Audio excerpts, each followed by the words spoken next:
Have you guys seen 2012, the movie? No, I refuse. Terrible movie. Don't see it. But there's a lot of paranoia out there. It's just everywhere.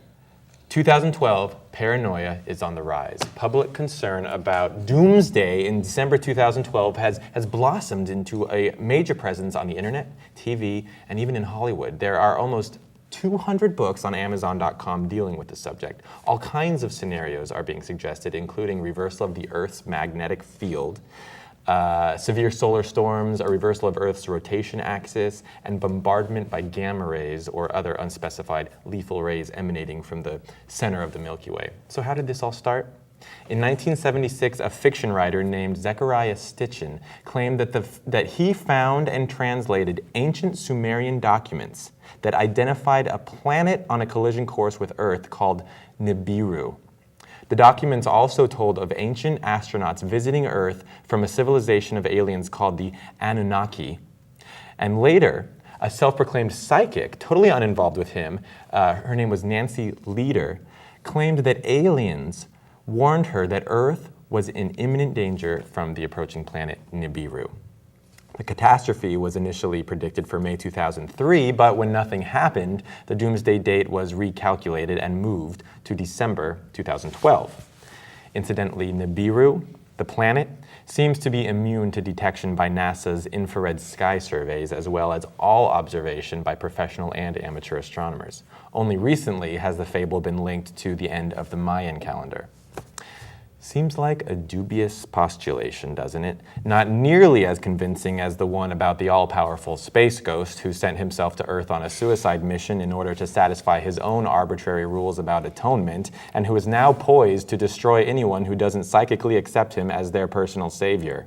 That I can buy, but the planet Nibiru? What do you take me for? Irrational?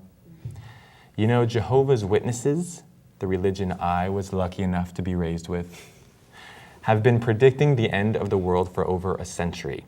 The founder of that group, Charles Russell, calculated his prediction from the measurements of the Great Pyramid of Giza, which he was convinced was designed and built by God himself. The dimensions of the pyramid's chambers told him that the end of the world would come in 1899.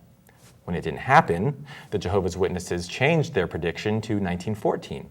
When that didn't happen, they changed it to 1915, then 1918, then 1925, and then 1975. They've finally learned to leave out the specifics, but they're still absolutely certain that their loving Creator's wrathful vengeance will come any day now. When nothing happens in 2012, some other wise mystic, will count up the number of toes on the Statue of Liberty or play the soundtrack to Wicked backwards and give us all the new date of our destruction. One thing's for sure. If and when the world does end, it will either be the result of a legitimate but random cosmological event like a giant asteroid impact, or because we humans, in our quest to prove that our superstition is the correct one, decide that the best way to get our point across is by blowing everyone up.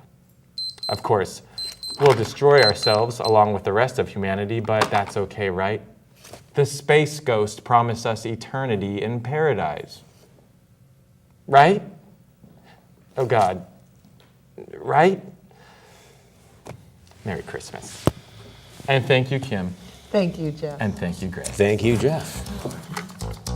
They make me feel like